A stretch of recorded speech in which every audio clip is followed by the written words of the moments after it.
ngayon araw ay home service po tayo dito sa Barangay Marinig, Cabuyao, Laguna. So ang unit natin dito ay SSX 150. So ang problema nito, ayaw umandar. Kaya na-stuck na. Grabe, lasog-lasog na nga ang harness nito. Ayan o. Bro, mga ilang ano na to natambay? Hindi natin yung may-ari. Tanungin natin kung ilang buwan na ito natambay dito. Tapos bali. Ilang ano ito natambay bro? Isang taon na. Isang taon na? Isang taon mo ito hindi nagagamit pala? Oo. Yan pala, so yan siyempre yung may-ari. Isang taon na pala ito natambay. Okay. So kung papalaban tayo dito ano mga bro. So ayan, bago natin umpisahan yung ating video, yung mga bago pa lang dito sa ating channel, huwag niyo pong kalimutan mag-subscribe para po lagi kayong updated pag meron tayong mga video na mga i-upload. So, tara!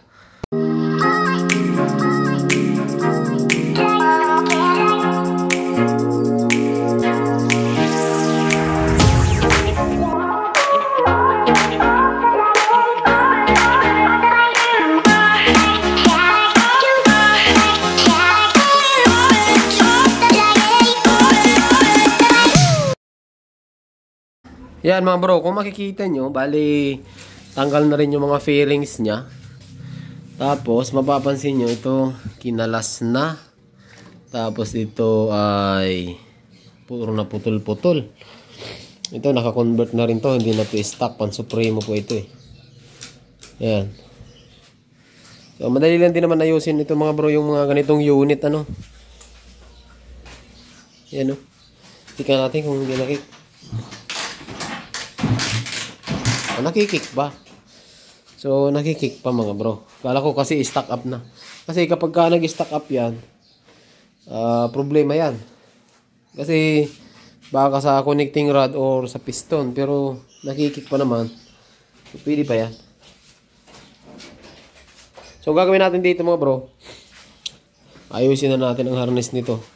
Tanggalin natin yung upuan tsaka yung tangke. Kasama pala natin si Boss Danny. Dala-dala niya yung kanyang NS200. Ang ganda pati ng lagayan ng box. Oh. So, kalasin muna natin mga bro yung ano. Kalasin muna natin yung tangke. Tunay na tunay. Di wala na pala mga tornilyo to. Pinagbabaklas ko na yan. Pinagbabaklas ko na pala to. Dati nang ganyan yung gawa nga nung nakaraan. Nahihirapan nga ako pagka yung nag-overflow. Kaya tinanggal ko na nung tinanggal. Ay ginagamit yung kadena. Kadena. Gawa nga nung... Wala na rin. Ayusin natin. Tinanggal ko na lang nung nakaraan yung puro doon. Gis, ayun. Di, ayusin na rin natin ang harness nito. Kawawa na bro ang harness mo bro. Ikaw na rin gumawa nito. Yung sa ano, tapos yung mga iba. Ano, banda, ako na lang din. Sabi ko baka kumasyamba ako. Lasog-lasog na nga. Stock pa rin ang pati natin.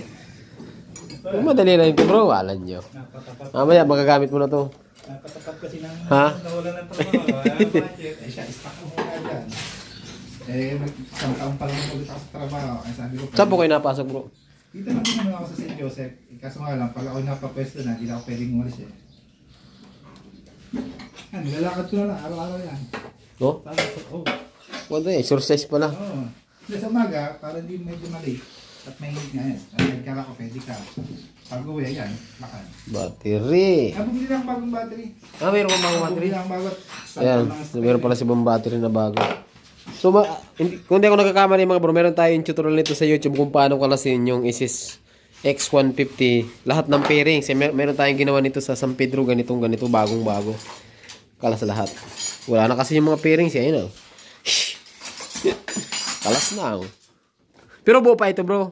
Oh, may mga ilang yung mga ilang kulang-kulang na. Oh, may ilang may tama, pero kumpleto pa yan. So, tanggal natin mga bro yung tangke. Check muna natin yung kuryente nito. Tapos, may gas ba ito bro? Yun lang, wala. Ayan. Yun lang, papalitan na natin yan bro. Panis na yan. Yung mga tirik niyan, pinakalagyan ko 200, tapos hindi pa ako nakakalaya biglang tirik. Hindi naman wala. Sayang. Sayang yun, wala na yun. Pandinis na lang natin yun. Ay, grabe na yan, boy. Noong nakaraan kasi pag pinatitignan ko yan sa mga gawain dito, puro, hindi naman sa siyempre sa bago nagsimula din yung mga marurunong na. Puro na ito, ano bro? Mga bata kasi ang Ito, hindi na rin ito stock. Hindi mismo ano. Hindi na rin ito stock. Yan, mga bro, kung makikita nyo, ano na to Hindi na ito stock. Ito, nagalaw na. Tapos yung throttle, medyo pangit. Binabalik siya. Palit na rin to. Pwede pa to. Bakit lang yung spring? At Ito, sa may remedyo dito. Overflow? Overflow. May remedyo dyan. Yan. Tapos ang CDI ay 5, 6. 6 pin to. Yeah, ito stock pa to. Stock pa CDI. Ano naman napalitan dyan? Nakikik. Oh, nakikik. Sabi niya. Tarot ka payo. Puro kick lang na naman yung dati. Oh. Hindi pa balas yung presyo May niya. compression. Malakas. Tala yung mga bro kung may kuryente. Asan yung susi nito bro? Wala na rin. Kaso ano na yan? Pinatang ko na nga. Wasak na rin. Yung Oh. pang ano nga. Kasi ang XRM dyan. Yun nga, sa'yo ko nakita na. Isa eh. Yan bro, tinan mo bro yung kuryente. Kung mayroon pa, anda rin agad natin to. Sabi nga sa akin nung tinatingnan ka, sabi, loss compression. Sabi ko, nakikita. Kasi Oo. galit pa eh. Pag loss konto, wala na tong lakas bro. Lusot na lusot. Lusot na lusot siya. Lusot na lusot niya. Sabi sa akin, Malim na lang tukod. Tukod lang yan, Baka natukod na. Ito bro, hindi pa nababaklas tong makina nito. Sa may ulo. Nakalas na rin. Hindi nga, yung one time na pinunta ng gear sa may, gear sa may, ano, transmission. Ang lakas eh. Ha? Ang lakas. Lakas eh. Oy. Kasi hindi na lang kailangan natin dito. Anda rin. Linis. Gasolina. Linis. Anda to. May kuryente ba? Yeah. Yan, tiyan natin mga bro kung may kuryente. Wala. Meron. Lakas eh. Oo, layo. Meron. May kuryente. May compression. May gasolina na kailangan natin. Ngasin natin mga bro yung carburetor. Linisan muna natin. Bro, nung pagkatirik niya, habang tumatakbo. Nasa under ako, biglang tirik, wala na. Tapos hindi na nagamit yun. Pinabilis ko carburetor, wala na. Wala na, ayaw na kumandar. Pero yung stator nyo, bago na. Yung Stator. Hindi rin. siguro meron na. Replacement. Dalawang taon 2 taon na na rin. rin. Tapos sabi nga, baka rin pulser. Di nga, umabot ako ng sa Shopee kasi isang lang. Pulser. Asan yun? Binalik na lang yung pinag... Asan yun? Pinamigay mo? Pinamigay mo yata eh. Tagal na rin, hindi ko saan na napalagay. Eh, si- Dalawa pa naman yung order ko noon. Sayang. Tingnan natin ang compression sa vacuum. Yan mga bro. So ang gawin natin, tanggalin natin tong carb. Linisan natin yan kasi 1 taon na eh. Tapos tanggalin natin yung head cover. Ba't natin tatanggalin yan? Wala ka na eh. Check natin mga bro kung tukod yung intake. Kasi kahit may compression yan, kapag katukod dyan, exhaust or intake, wala rin. Hindi andar talaga yan. Kung umandar yan, hard start. Dati bro, ano ba to? Saglit lang pandar rin, matagal. Saglit lang. Nung bagong baba na rin yung pagkakas ng gear, medyo ano pa. Maganda pa. Makailang kick ka. Kasi tagal lang ginagamit push start.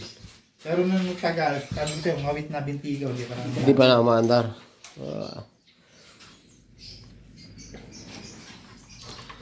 At sa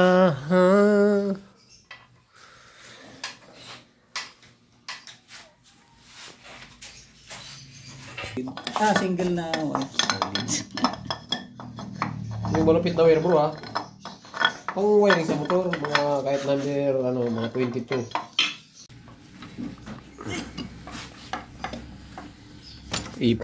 Epoxy yata. Yan, tanggalin natin mga bro yung carb ha. Tapos dito kung mapapansin nyo mga bro, so nakalasan natin yung head. Dito may clearance yung intake tsaka exhaust nya. Ba't? Singaw eh. Ha? Dami problema nito ah. Yan bro, pahingin muna ng hugasan ng carb. Yan mga bro ha. So babanatan muna natin to. Lilinisin ko lang muna yung harness nito ni bro. Ayan, kasi tingnan nyo naman ang kalagayan. Linisin natin saglit yan. Tapos patang ko muna ng battery to. Okay? So So mamaya mga bro, balikan ko kayo kapag malinis na yung ating mga ano. Kapag hindi lang ito, Yan, okay na bro. Okay na yan. Yan. Wire. Wire tape, tsaka gasket. Liquid gasket. Kahit beta gray, mas maganda bro. Yan mga bro. Basta pagka ganito, yung mga tinuturo ko sa inyo, mga sinasabi ko sa inyo, kapag kaya motor ayaw umandar, tatlong bagay lang ang kailangan yung i-check dyan mga bro. Yung compression, na-check na natin, mayroon. Yung kuryente, na-check na natin, mayroon. So sa gasolina na lang tayo mag-focus. Focus tayo sa gasolina mga bro, ano? Okay, so mamaya, balikan ko kayo mga bro pagka magawa na natin yan. Antayin lang natin muna si bro. Bilhin natin ng pyesa. Yan mga bro, so kung makikita nyo, bali binalatan ko na po yung harness dito. So ang isa sa mga issue ng motor na ito, ang gusto ni bro paganahin is yung kanyang electric starter or yung ating starter motor. So sabi niya, matagal na rin nawala yun. Tapos pag nirerekta niya, nagkakaroon. So subukan natin mga bro Subukan natin. So kunin lang natin tong screw. Yan. Ito kasi mga bro, ang ating starter motor ng SSX150 ay nandito. Okay, so para mapagana siya, kailangan natin ng battery. So bago naman ng battery, di ba? Tapos sabi ni bro, pag nirerekta yung ating starter relay, ayan, ito yung ating starter relay mga bro. Ito yung nagti-trigger ng ating starter motor. Kapag wala ito, kahit may battery kayo, kahit okay yung wiring nyo, kapag wala itong device na ito or yung pyesa na ito, hindi po gagana yung starter motor. Unless na lang, i-short nyo dito sa battery. So ang function nito mga bro, meron siyang bali 4 na terminal, dalawang malaki, isang papunta ng battery, isang papunta ng starter motor, tapos yung trigger niya. Ayan yung pink na may katabi na dilaw na may stripe na kulay pula. Pag nirekta natin to, dapat iikot ang starter motor. Okay, paano ba irekta yan? Pag dikitin nyo lang itong dalawang ito mga bro. Pag dinikit nyo yan, kahit patay ang susian, dapat iikot yan. Try natin. Ayan o. Di ba? So napansin nyo, umiikot yung starter motor. Tama naman yung sinabi na bro, umiikot nga. So hindi sira. Dun pa lang, malalaman nyo, hindi sira yung ating starter motor.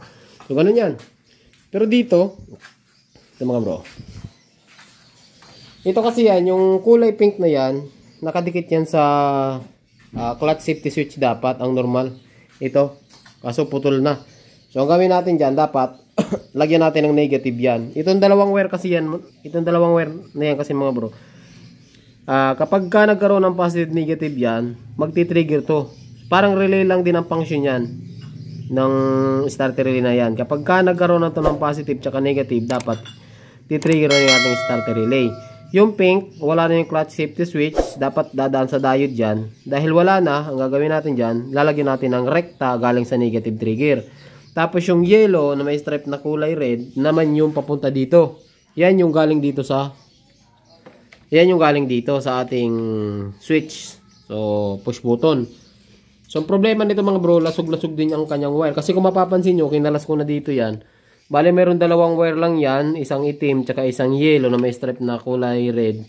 So, ibig sabihin, dahil kulay itim, sa Rossi motor, or lahat ng mga China bike, halos ang pinanggayahan nila ng color coding is yung Honda.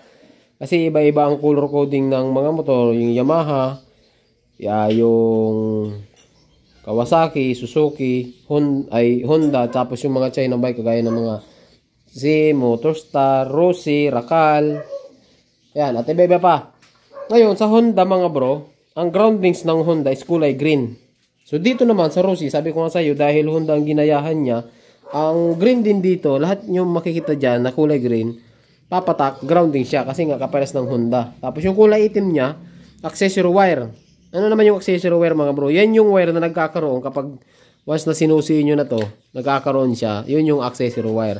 So dito, sa starter motor, nakita natin kulay itim, ibig sabihin na accessory wire yan, positive po yan.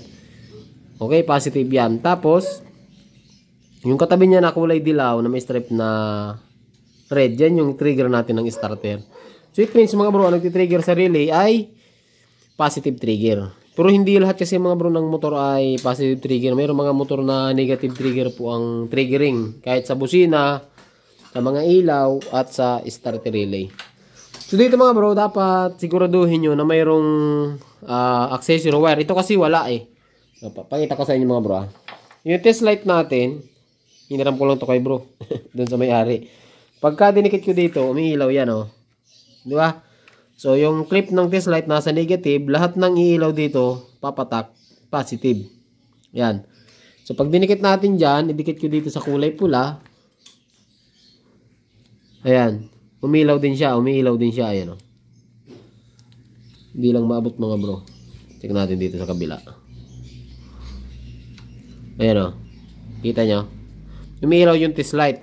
Tapos yung kulay itim, yung ating accessory wire, wala yan.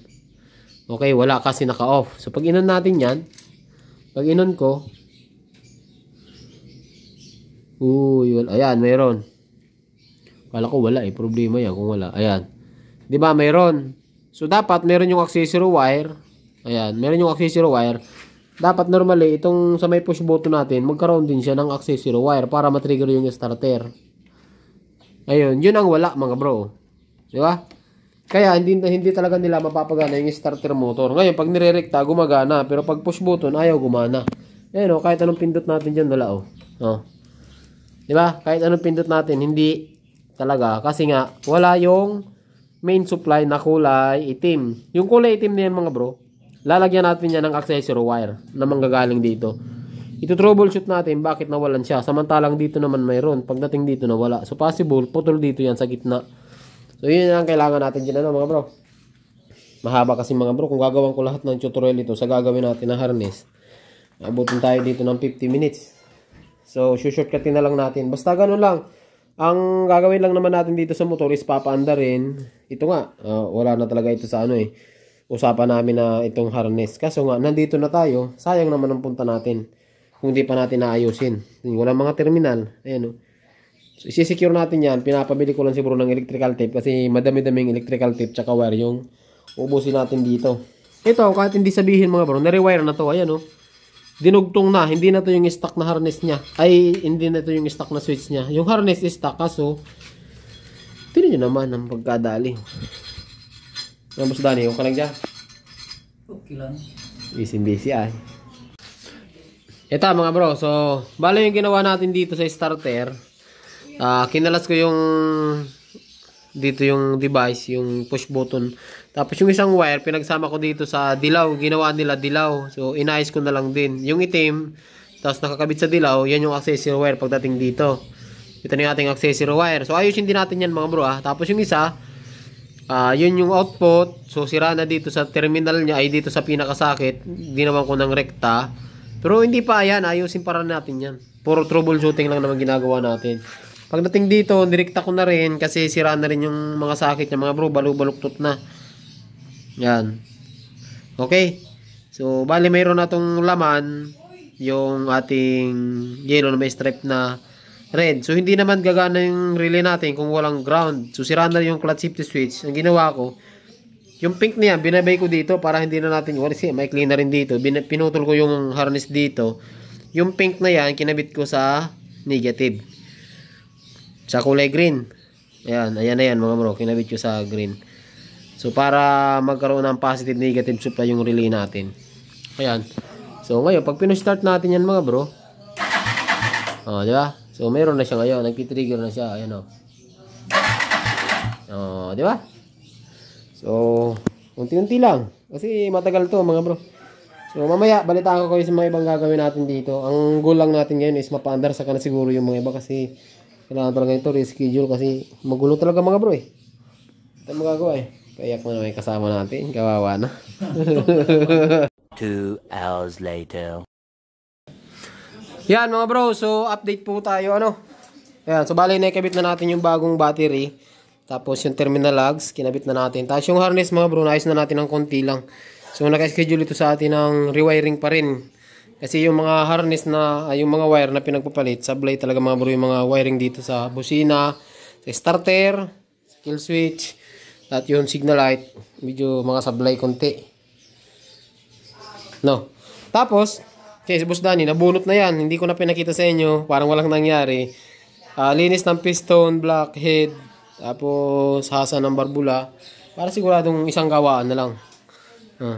Tayak na naman mga bro. Tapos, ayan. Nandito na yung ating universal na tangke. So, subukan natin. Buko natin ngayon na. Okay.